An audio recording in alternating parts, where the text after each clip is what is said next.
Welcome to Politics Done Right. I am your host, Egberto Willies. This is a progressive program that will take the mystery out of politics. This is the program that will encourage you to make sure government becomes we the people. Whether you are liberal, progressive, conservative, or otherwise, you get to air your point of view. We are an independent media outlet that, unlike mainstream media beholden to corporations, we only owe allegiance to you. Remember, you can also send me a tweet at EGBERTOWILLIES. That is at Egberto Willies. Let us engage.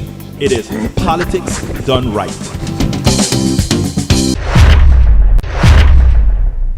Welcome to one more edition of Politics Done Right. I'm Egberto Willies, your host. Thank you so kindly for being a part of the show. Please, folks, I've been messing with the volumes, messing with the mics, all that good stuff. Let me know if all of this is working right for you. Can you hear me right? Can you do all these things the way we should? Thank you so kindly for being here. Welcome aboard. First one on the board today, Yvette Avery Herod. Congratulations a la esposa.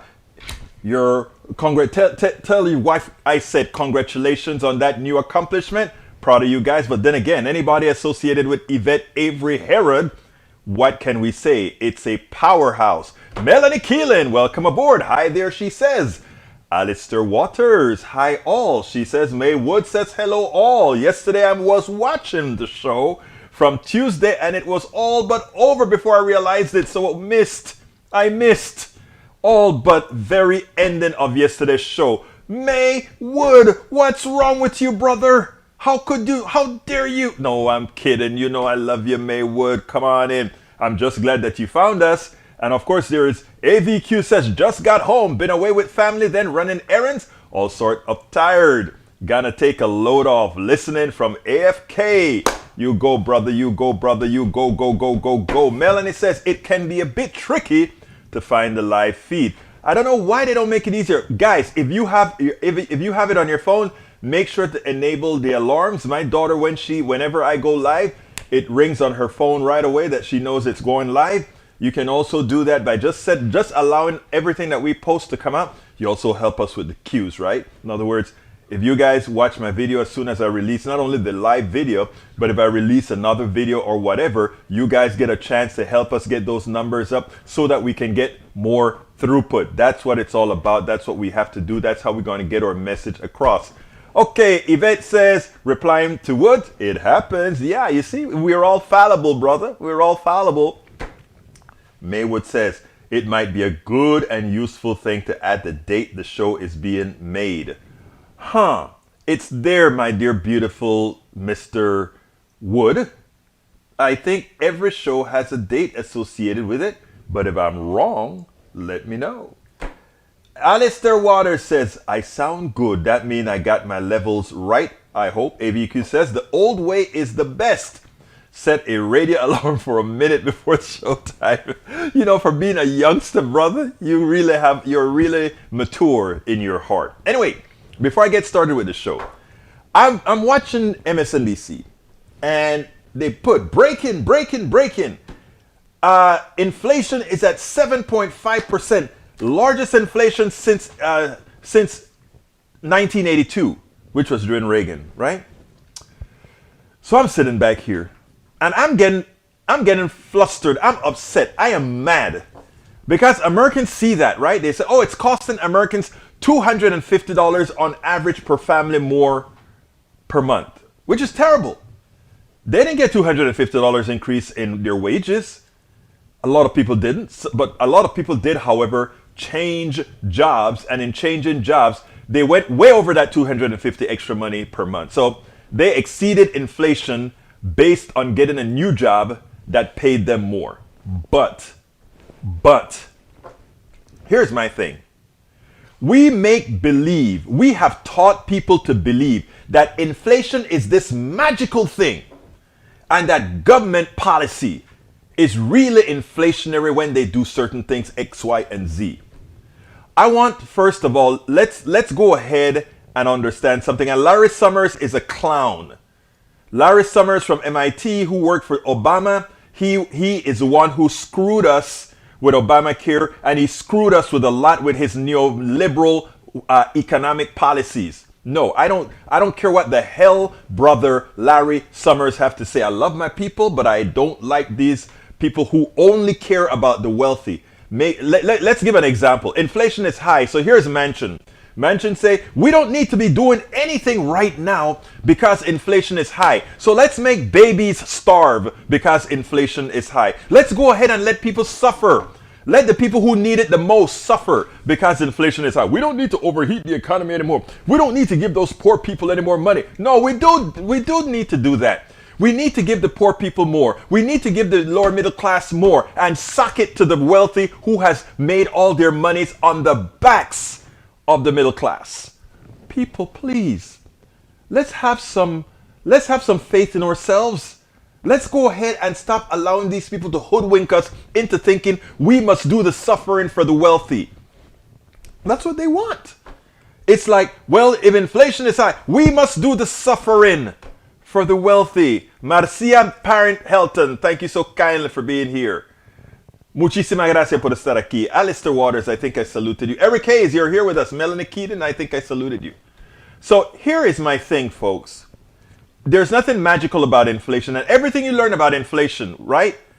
You're supposed to get inflation. In other words, if you have a whole lot of people chasing after goods that are scarce, you get inflation.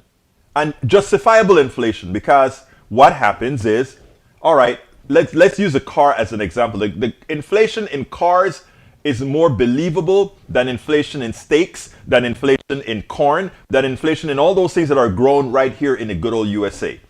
The inflation in oil is theft. But let me explain to all of you. Inflation right now is a capitalist system ripping you off. There's nothing that has changed. Now, cars. Yeah, it's true. We can't get the microchips. We can't get the microchips into the cars, so therefore less cars get built, and more people want cars, so therefore the guy who would normally says, hey, come on, buy my car, I'll drop the price so that you buy the car, no longer has to do that. So that's inflationary, because now you have 2-3 people bidding on that car. He doesn't have to make a deal. It's like your home, right? But a lot of people bidding on your home, the price of the home goes up. A lot of people not bidding on the home, you keep dropping the price until people buy it. But there's no shortage of corn. There's no shortage of meat. What we have is monopolies who have pricing power, who can say, we are going to charge this for the meat, and since nobody else is there, we can charge whatever we want. It is theft, grand theft. And what I'm trying to illustrate to Americans is we tolerate it because they tell us to. We believe what they tell us. When Larry Summers says, we need to be careful in how we release more monies with Build Back Better because it's too big. Too big for whom? When did you ever say it was too big for corporations, for the executives to get $72 million? I'm going to have somebody on tomorrow. This guy is going through cancer treatments. And they're denying MRIs and they're denying all kinds of things. These companies are, because they can. My thing to you guys is drop your confounded ideological beliefs and start thinking about humanity, start thinking about yourself, and stop believing the crap that they taught you. I went to school. Let me tell you a little history. I went to school, and I wrote this in my book as I see it. I went to Blinn College for my first year. And then I left that junior college. I said, got to go to UT, the big school, the big everything, okay? And at Blinn College, I took Econ 101. And I never forgot the subject. When they laughed at me, right? Because the idea was this guy was making a whole lot of widgets. And because he made a lot of widgets, the question in the economics class is, would the price fall or go up? And I was like, oh, the price is going to, the price, since you're making a lot of widgets, and people really, really want it. They want it. People want it. But you can afford to make more. The price should go down because the guy who is making the widgets he doesn't have to, make as little to make or as much to make the same amount of money. So my thing was from a moral standpoint. In other words, how much is too much? If I make this item and people start to buy it, and I can still make many more, and people start to buy it. In a capitalist society, the price of this product, even if I have the ability to manufacture a ton more, because there's so many more people wanting it, the price goes up because there's demand for it. There's no shortage. There's demand. So I can charge a lot. The immorality of being able to do a lot, but just charge a lot because you can for services that are needed. Look, if we're talking about a cell phone or something else that you don't have to have, then who cares what you want to do? You want to be moral, you want to do whatever, do it, whatever, make your money. But for services that are matter, healthcare, for food that people need to depend on, for you to be able to have pricing power and just charge whatever, it is wealth transfer. It is an economic system that allows you to take away people's money because you can. But we don't learn it that way in school. And since we think everything we learn in school is correct, until the right wing says, well, when you learn that, when you learn about history, we don't really want you to learn that kind. I mean, it is amazing, right? So what I'm saying, people, brothers and sisters, I would love for you not to listen solely to me, but I would love for you to unlearn much of what you've thought you've learned in school about economics. Because it was what we learned in economics many a times was fraudulent. It was meant to keep the same system that we have that rips you off alive. Again, there's no shortage in oil. The oil is still there. The ability to take the oil out of the ground is still there. The shortages of the oil comes from market manipulation to ensure a false scarcity. In English, what does that mean?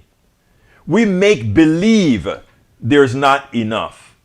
It's not true, but we make believe it's not enough. And if we can make believe it's not enough, we can charge more. So all the gasoline prices you see out there, that is the plutocracy. That is the wealthy people telling you, we are raising these prices because we can. Who's gonna stop us? Remember, the same amount of pumps that are necessary to pull the oil out is there. The container ships and the ships that move the oil, all of that is there. The demand is not like super humongous. This is what you have to unlearn. Listening to me is not enough. Go through the math. That's what's important. We have learned to rip ourselves off, and we have learned to commit ourselves to praise, to be enslaved to the corporations that rip us off dearly. The nurses that go out and put themselves at risk throughout the country, they're traveling nurses.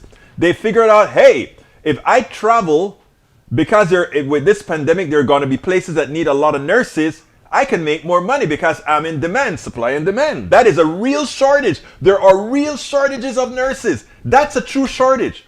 There's no shortage of meat, beef. There's no shortage of eggs. There's no shortage of milk. In fact, we pay them not to put milk on the market. There's no shortage of these things. Yet if you go to the grocery stores, the prices are up. Why can't Biden go out and say capitalism is ripping us off? Why can't he say it?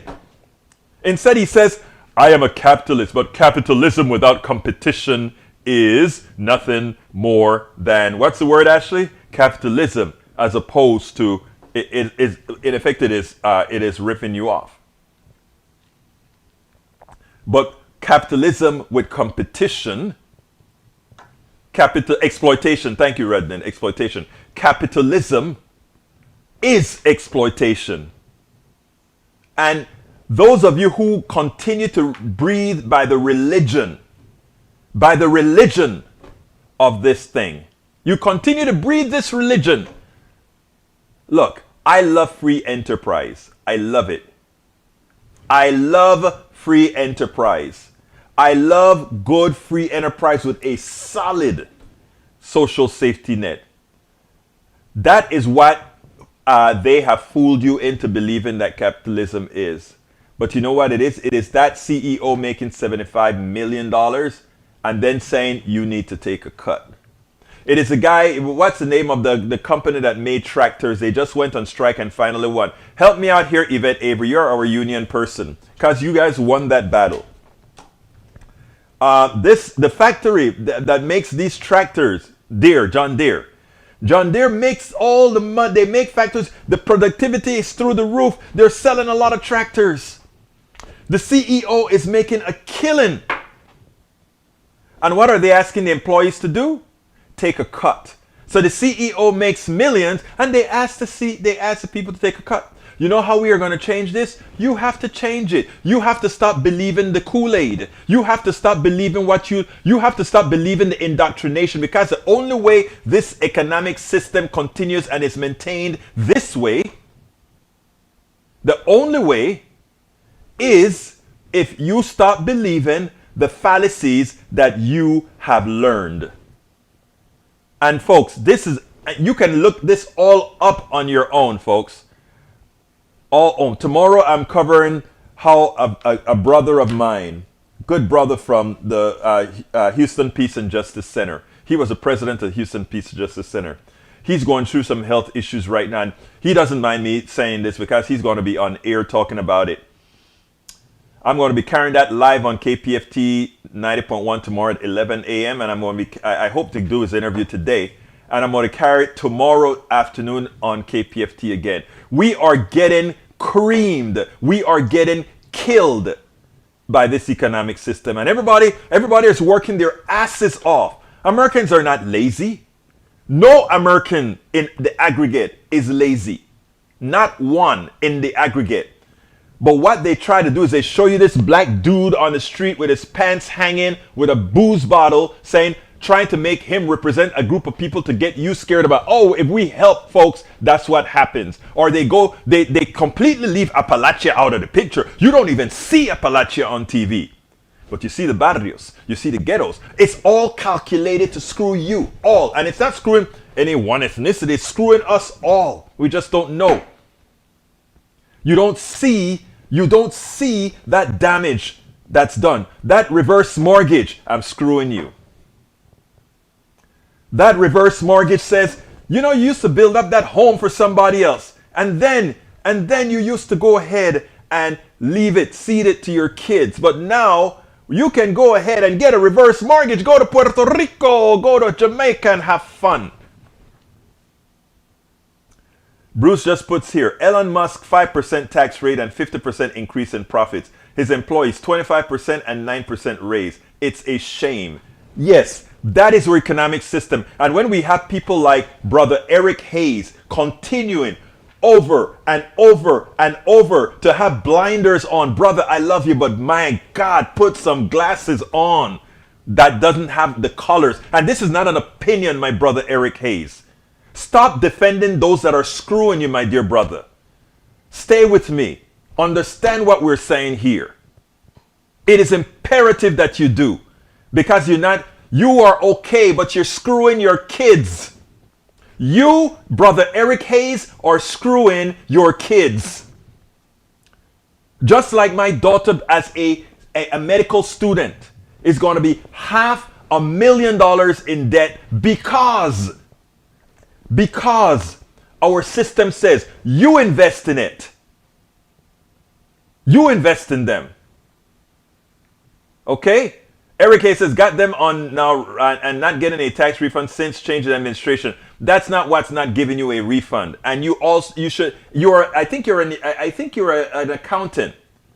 Don't lie to yourself. Go find out the real reason why you're not getting a refund. And let me remind you why you're not getting a refund. When Donald Trump created his new tax plan, the way he fooled the middle class into believing that they were getting a tax break is, the exemptions that you take, that they withhold money from your taxes. He reduced the exemptions. So you were just getting the money that you're going to get back earlier on, And then when everybody thought they were going to get a tax return, or rather they were going to get a return in what do you call it, a tax refund, they didn't get one because they already got it. Donald Trump fooled you into believing you got a tax break. Oh, look at my check, it's a little bit bigger now, but you ain't getting a tax refund, because that's how they screwed you. The rich people got the tax refund. You got to hold the bag. You don't have to listen to me. Look it up. A lot of people didn't get the tax refund they thought they were getting, because they did get the same amount of tax refund. They just got it over the months that they thought, oh wow, Donald Trump is president. My check just went up in price. Donald Trump is president. I actually made a bit more money. Donald Trump is president. They screwed you, like they do all of the times. They want to keep. That is why the right keeps their people dumb. They don't, and I don't say that to be insulting. I'm just saying that's how it is. We must keep them not wanting to read. We must keep them anti-science. We must keep them with all these ways of being. Why? Because if you get some intellect, if you get some intelligence, if you get to understand, or you start doing critical thinking, there is no way you could look at what happened under the Trump administration and how they screwed the middle class with the tax cuts and gave it all, transferred your money up. There is no way. There is no way. Okay? And again, Eric, brother, love you, but you're not making sense. You are an accountant, and now you have me concerned for those for who you do accounting. Because what I'm telling you here, my dear brother, is not a figment of my imagination, sir. It's just how it is. If you want to get screwed, that is fine. But please don't encourage others to do it. If you want to hurt your kids, that's not fine. And I'm never going to tell you that it's fine, because your kids are independent of you. So if I'm ever to get a chance to see your kids, I'd be saying, hey, kiddos, make sure to do things right. Read on your own. Study on your own. Don't listen to me. Don't listen to any adult. Study on your own. What I'm happy with the millennials are starting to do that. They read on their own. They figured out that capitalism was a bunch of crap long time ago. Long time ago they realized, oh wow, we're working so hard so that X amount percentage of what we brought into the company goes to a few people. That's what they said. That's what they're saying. So I mean, it is amazing. My brother baby boomers, brother and sister baby boomers, and older Gen X's, right? Those are the folks that we need to get to, because I tell you, they are the ones that are mortgaging the future. And when we say mortgaging the future, we're not talking about of deficit spending. That's not what I'm talking about.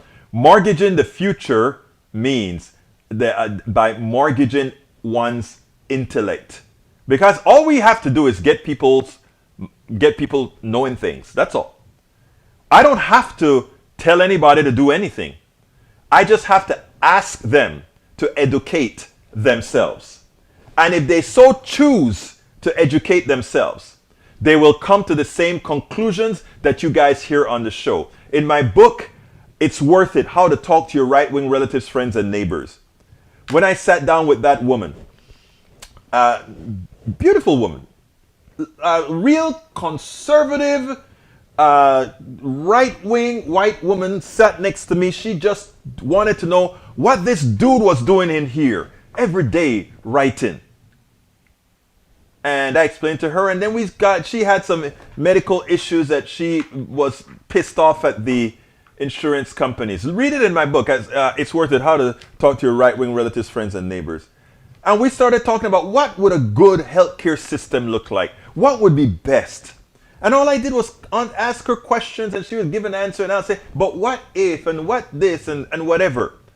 And she was agreeing, yeah, that would work better, wouldn't it? Oh yeah, why don't we do that? And I'll say, oh, we don't do that because, and by the end of the day, or the discussion, she was a Medicare for All convert, but she didn't know the convert that she was to Medicare for All. All she knew is that she wanted a system that worked. A system that was good for everybody. Not just a few people who are psychopaths.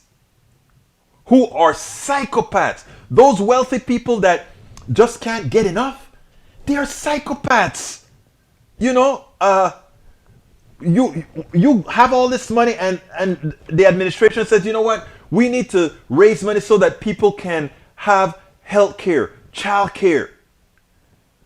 We need to do those things. And these psychopaths that are worth billions of dollars, the program is going to cost $50 billion. Hell, these guys could finance the program themselves. But do they? No, hell no. People. The psychopaths that create, that make up our plutocracy, our oligarchy, our corporatocracy, they are psychopaths. They're not to be revered.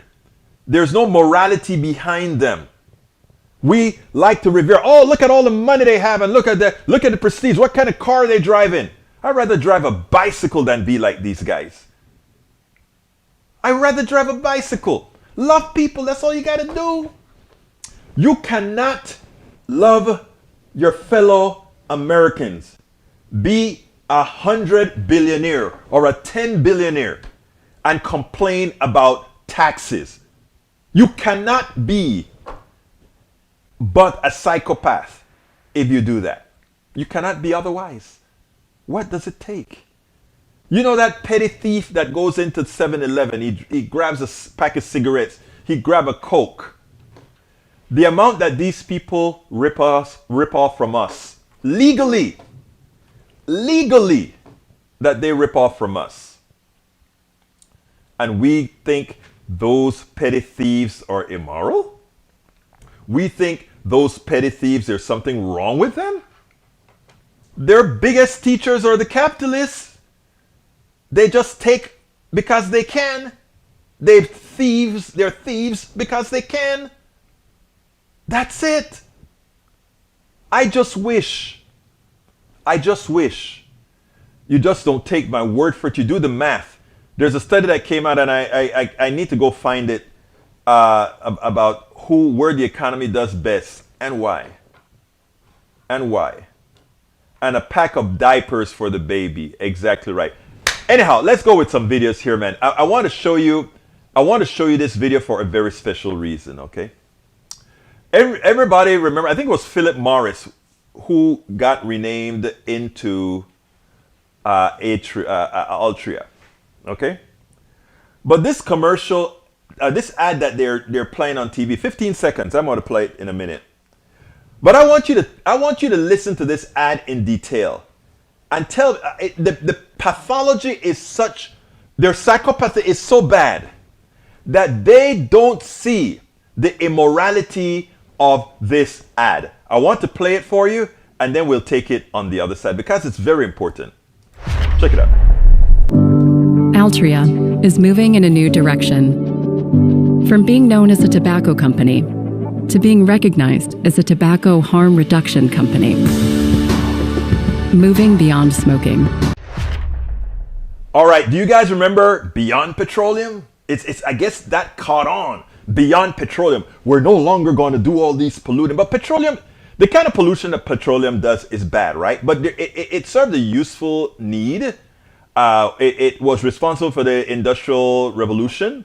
And we can also mitigate petroleum in the long run if we were to institute policies that fix our past mistakes. Yes, we have killed a lot of people with benzene. Yes, we've killed a lot of people with methane. Yes, we've killed a lot of people with hurricanes and all that. But we can mitigate some of that right now, right? And I understand that. And not only that, we burn wood. We burn a lot of things that throw crap into the air. But this one is the hurtful one. When you have a company that says, I am going to make you sick. This is what this ad says. I am going to make you sick. And then I'm going to cure you from the sickness I caused. That's that commercial. That's that ad. And that they couldn't see that, somebody would interpret it that way in the first place. It's astounding. Here, we are Altria. We addicted you to nicotine.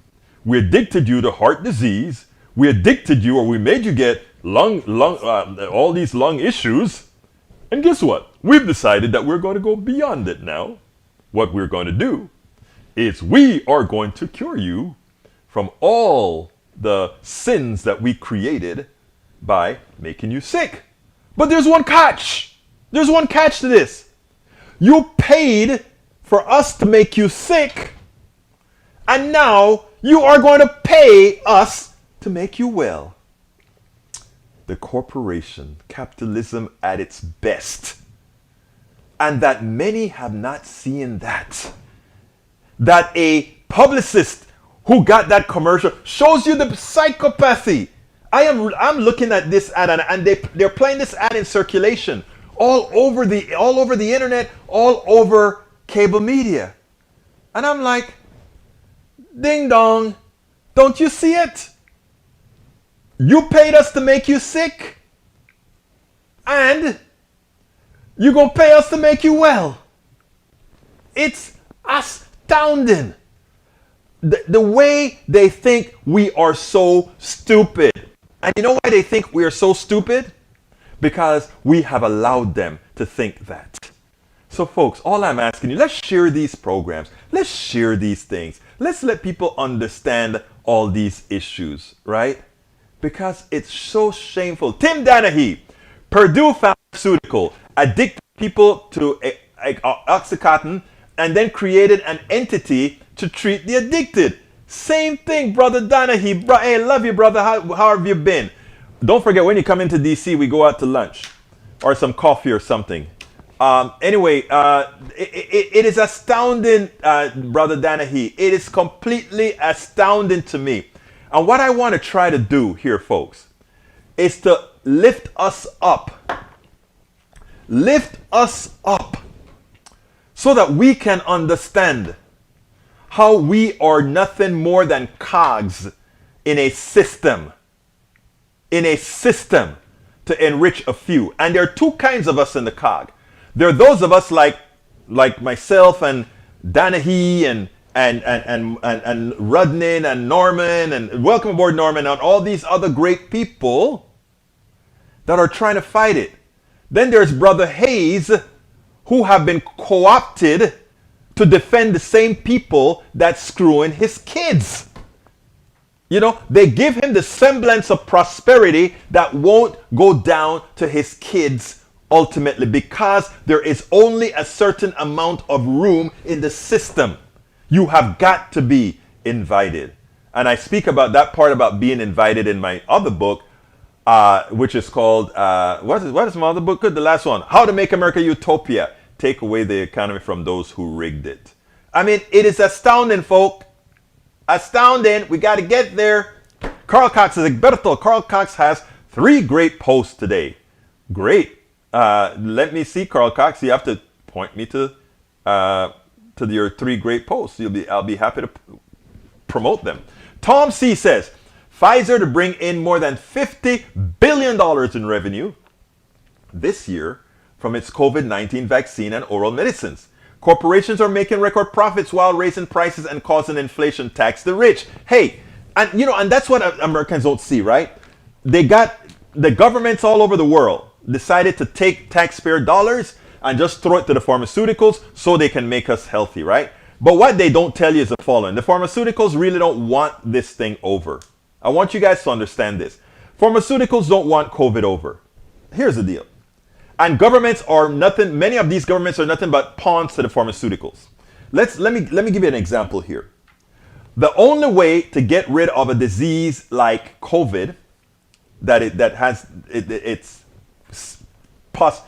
its characteristics, its attributes, is to vaccinate as many people as fast as possible to prevent the mutation. And we know that these vaccines were developed with federal dollars, not only from the government in America, but the government from all over the world. We know that. We also know that the wealthy countries are preventing countries like India from using their techniques to inoculate their own. We know that as well. The thing is, you know who else know that why we are not going to give away these vaccines for free? Because here's the deal. These pharmaceuticals could make a bet. They could say, I'm going to sell all these high-priced drugs here in the United States and France and Portugal and all these places where we can. But because if we really want to arrest this pandemic, we have to go kill it in all the underdeveloped countries that can't produce this particular vaccine. And after all, the people who developed these vaccines anyway came from all over the world, right? They came to the United States and all their intellect was used. So we'll go ahead and donate the excess profits to these other countries to vaccinate all these people and save humanity. That's not how they think. They're psychopaths. They think, wait a minute, why do we want to arrest the disease in Peru? Why do we want to arrest the diseases in these areas? We need to have a constant flow of the diseased. Why? If we have a constant flow of the diseased, we have where to put, we have a constancy in cash flow. And guess what? Since the government is paying for all them damn vaccines, all our vaccines are sold. And as Brother Rodnin has just showed us, their profits are through the roof. What we need to do is nationalize vaccine making. What we need to do is nationalize the healthcare industry like they did in Great Britain, in England. And nobody's calling Great Britain a communist country, but they have a national healthcare system. That is what we need in the United States of America. I see Redden has 2 posts. I better read them because I read everybody's posts, but when somebody attacks me, I like to put it out there because I'm not scared at all. The attacks are better for me because it helps me reach the audience that have drank the Kool-Aid that, let's say, the Daniel Lados or the Mike Cesaks or the Eric Hayes have drunk. So here's what Brother Ledo has to say to me. He says, LOL, the mind of a leftist believes individuals do not have the capacity to choose. The leftist believes that tobacco companies force people to smoke. No, we don't. We don't believe that. We do believe that if you are uneducated or you are miseducated or ill-educated, that you will make the wrong choices. Not because you're bad, not because you're stupid, just because there was a concerted effort to make you dumb. And what we do at Politics Done Right and other rags is we say, please, don't allow them to make you dumb. Please, here is the proof. Here is the proof.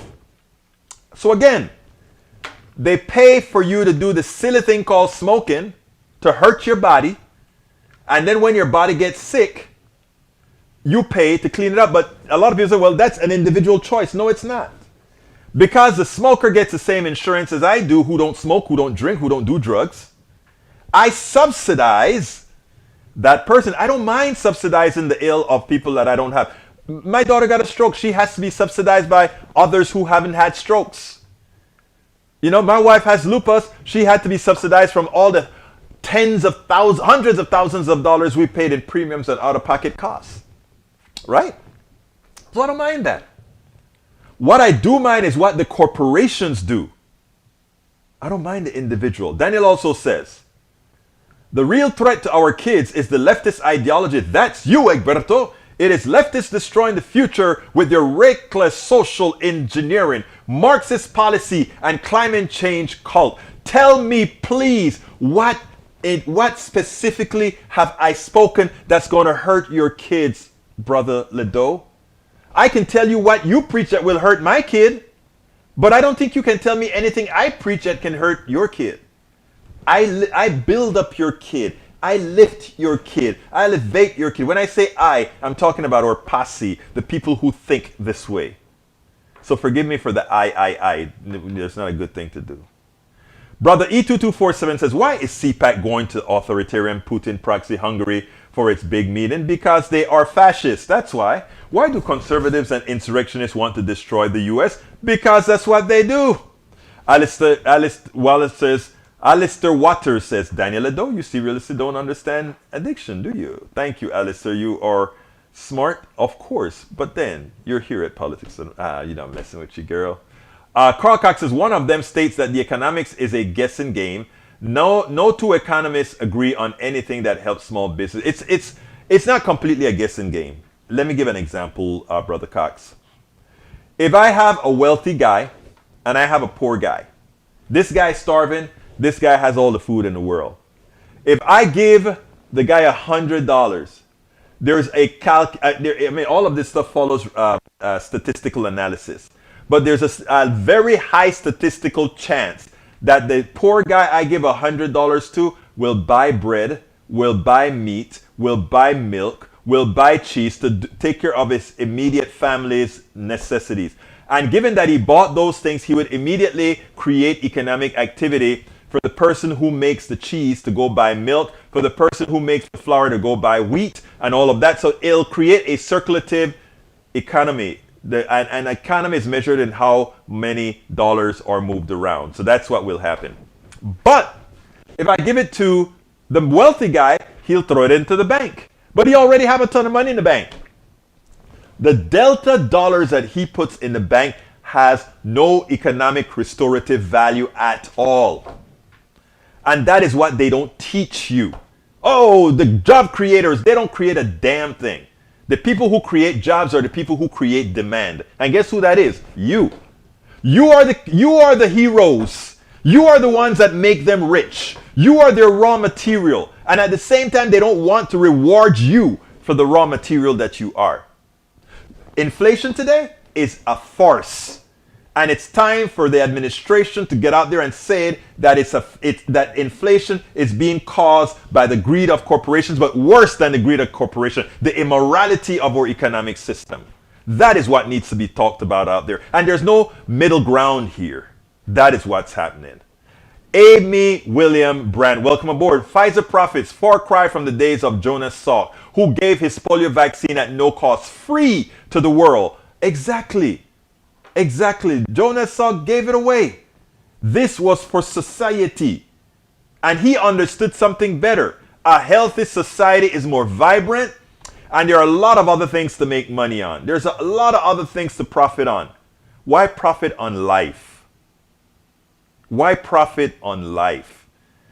And you know who are the ones who love to sing that? The ones who call themselves pro-lives are the ones that kill the most. Brother Danahy, Tim Danahy, the federal government funds 44% of pharmaceutical research. It used to be 70%.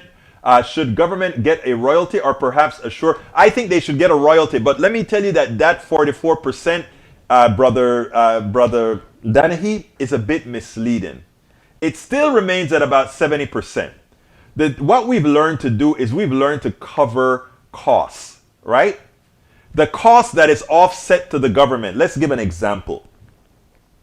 We say that pharmaceutical research is 44% true, but pharmaceutical research also comes from the profits that these corporations get. And a lot of the profits these corporations get is from us. And a lot of it from us is paid through by Medicare, Medicaid, and all these guys who pay the corporations those exorbitant profits that they can then use to reinvest back in research because, oh my God, we've taken enough money for profits. So whereas physically saying the government gave Pfizer this money to work on a mRNA vaccine, that is a hard give. But a soft give is an inflated price being paid to that company and the dollars used from that inflated price to go into research. Who is paying for it? The taxpayer is still paying for it. And again, it's always in how it is framed. And the one thing the right-wing capitalist media knows how to do is to frame things to believe somehow they're doing something benevolent. Define nationalize and what the parameters are, Egberto. It means there's no profit in... It means, put it this way, it means this. Every American citizen gets a card that says you are an American citizen, that you are entitled to health care. And anything goes wrong to you, you don't have to first go into an emergency room or a doctor's office. You're sick and you're filling out all these paperwork. Oh, and your insurance, they're not calling back. Do I have insurance? Does my insurance cover this? That is bunk. At your most vulnerable time, you have to fill out paperwork to make somebody rich. Don't ever think that's the only reason you are filling out paperwork for insurance is to categorize who takes the money to get wealthy off of your back. That's all. And I wish more people understood it. Man, it's amazing how my program was supposed to be something else today, but I got into it with the inflation, going into all these other issues, because I mean, my blood, when I saw it was just before the show, and I saw it on MSNBC, I got I got the blood rush, because it was like, Americans are going to believe this, and they're going to, that syndrome where you don't feel too bad when you're shocking somebody else. I don't remember what it's called. And that's what would be done. Americans will be shocking somebody else, because it's not them to believe that we can't do that. It has been common knowledge for over 40 years that tobacco are lying to you. Argument doesn't work anymore. I don't understand what you're talking about there. There's not an argument here. All I gave was facts. There's no argument here, Daniel Lado. It's a fact. You get screwed by smoking, and the company who screwed you by getting you to smoke, convincing you to smoke, and addicting you to smoke, then it's going to make money if you want to get off of smoking, or for all the health conditions you get from smoking. That's not up for debate or anything like that. That's just a statement of fact.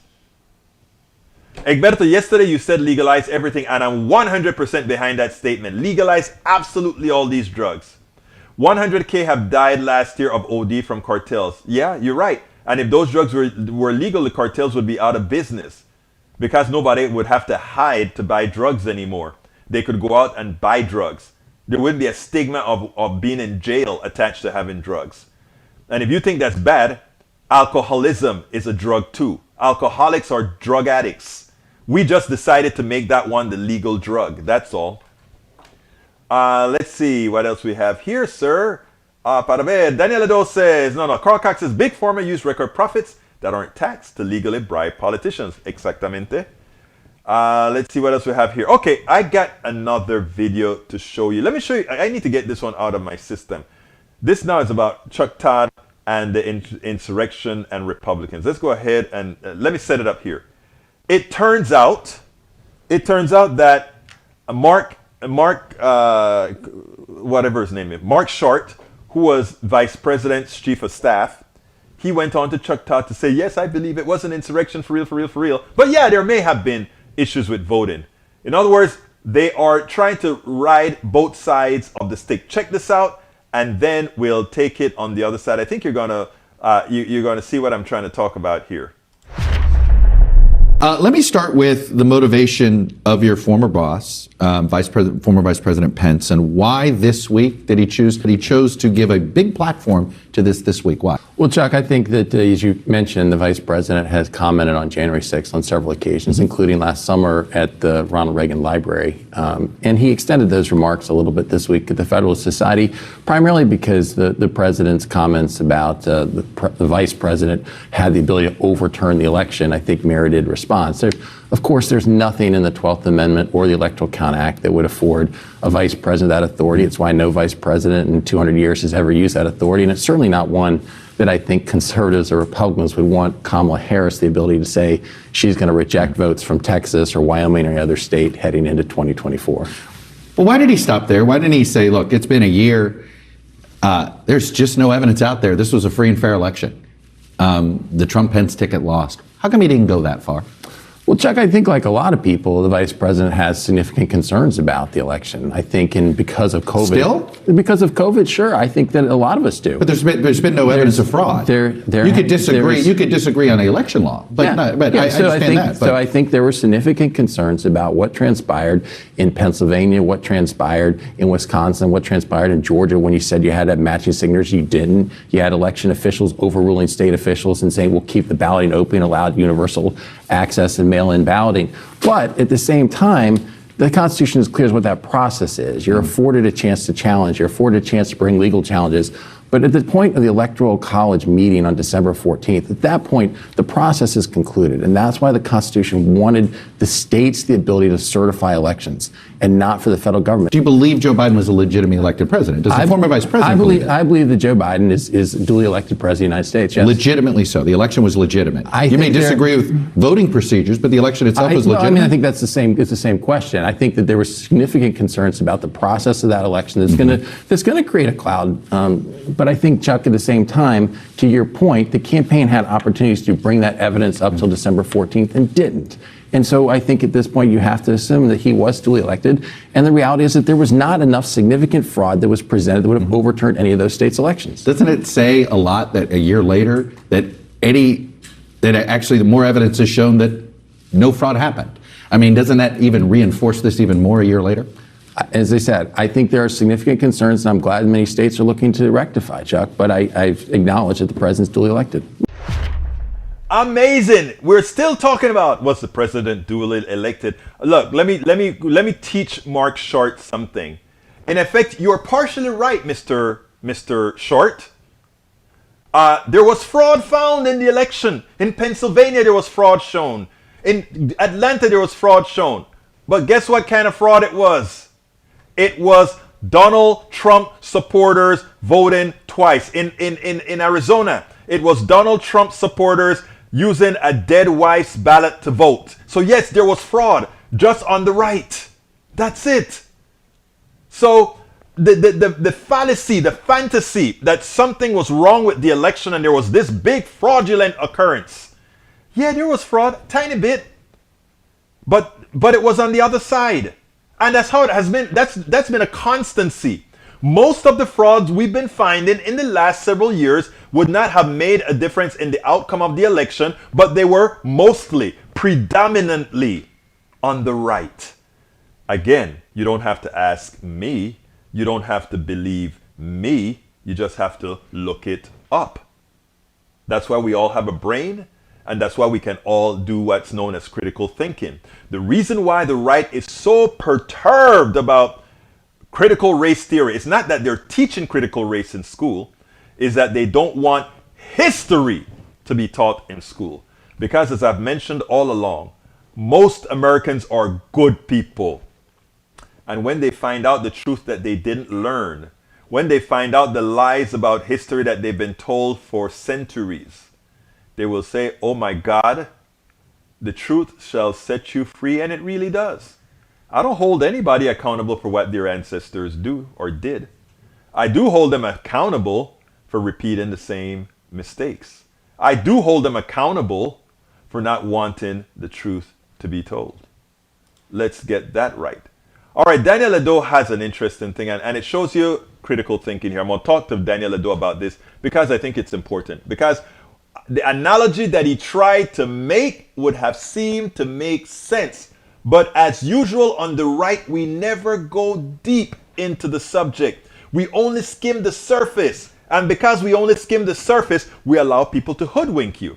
Let me read what Daniel says. Daniel says, if Egberto convinced me to get a driver's license, is he at fault when I get maimed in an accident?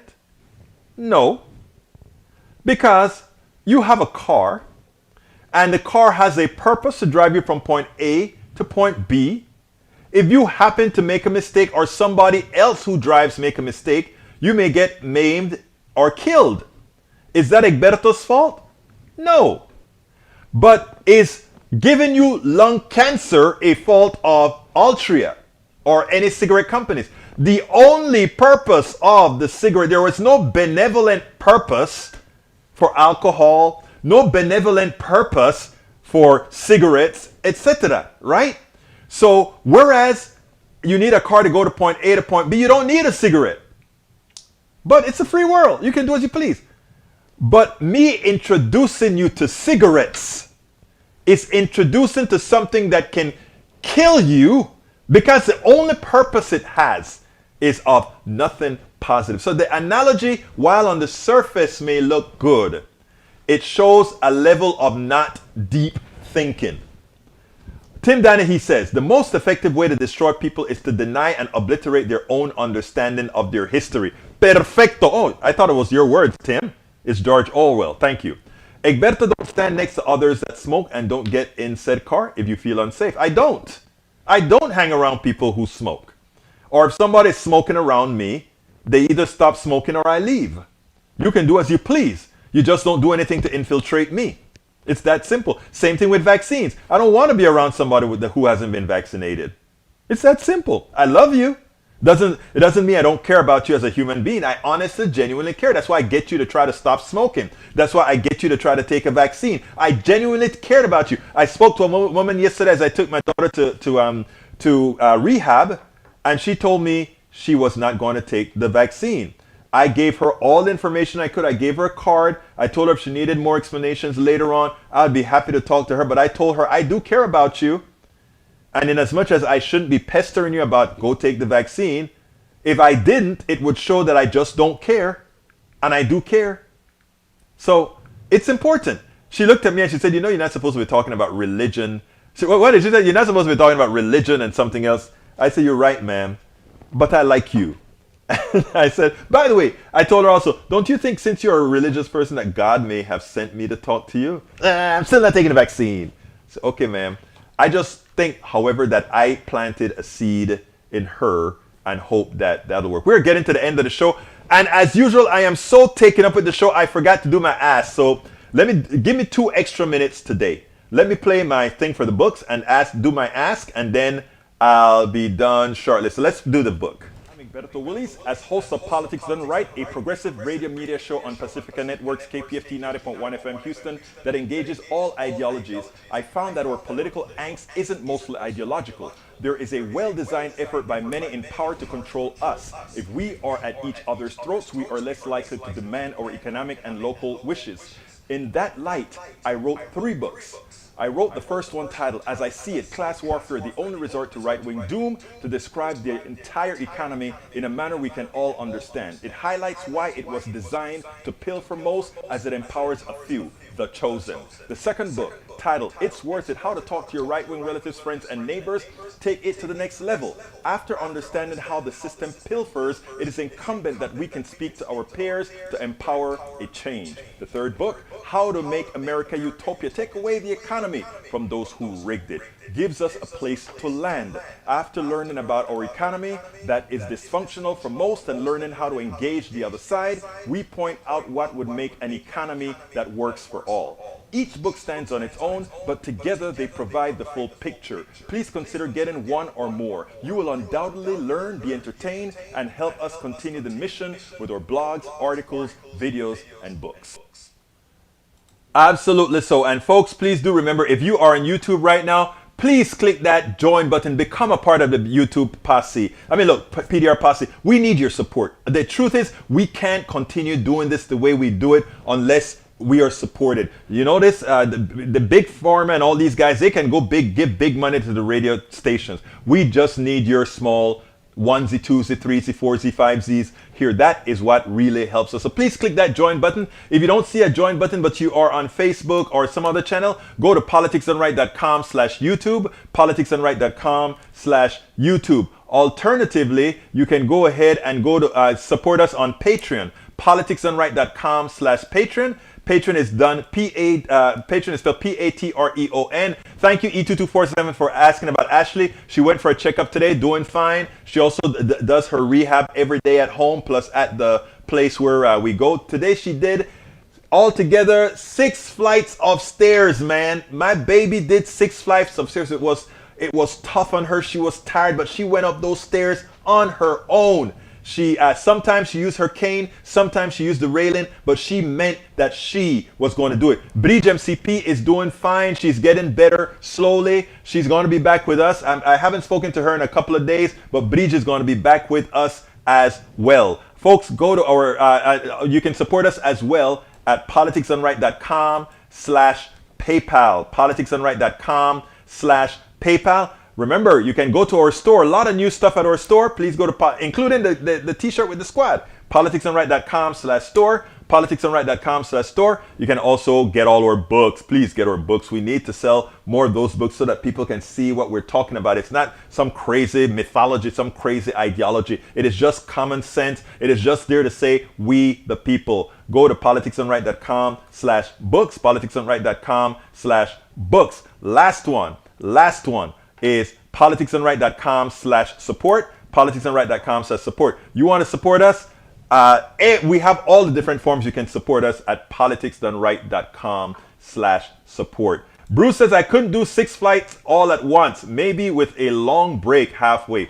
She didn't take any breaks, Bruce. Well, actually, we did it in two times, because what it is, it's to get up to the 3rd floor at her building. That's what it is, to get up at her 3rd floor. So that's why I said 6 flights of stairs, because again, she's on the 3rd floor. She came up to the 3rd floor twice today. She also walked about, I guess, probably about a half a mile, because we walked to Starbucks to get something and come back. So she's working hard. So we just want her to stay healthy and keep things going. Folks, look, I could not do this without you. I really could not do this without you. I can't wait to be, when we are all done, I was telling Ashley earlier today, I can say, I want us to get back to Houston. And when I get back to Houston, for all my Houston supporters, we're going to have a bash at my place. And for those of you that have been supporting us online with your good wishes and everything else, I'm going to have some sort of a Zoom big party when Ashley is all together and have all her stuff done, because, you guys made all of this possible. You guys made being able to tolerate this stuff, being able to see this, to know that you have a posse, to know that you have people, a village. They laughed at Hillary when she spoke about village. I sure as hell do believe that if we started thinking of ourselves as a village, if we start thinking of ourselves as our brothers and sisters keepers, the plutocracy couldn't do crap to us. The corporatocracy couldn't do crap to us. When we have a Yvette Avery, thank you Yvette Avery Herod, fighting for the common man and having them believe in her, that she gets something done. They can't beat us, man. But we have to have worth. We have to believe in our worth first. And I swear to God, that is one of the things I'm trying to do with Politics Done Right. Tell folks, the worth begins in you. You are the worthy one. They like to tell you, they try to beat you down from the outside. Sorry for getting on my kick here, but I got to get out of here. My name is Egberto Willies. This is Politics Done Right, and you guys know how I end this baby. I am what? Out.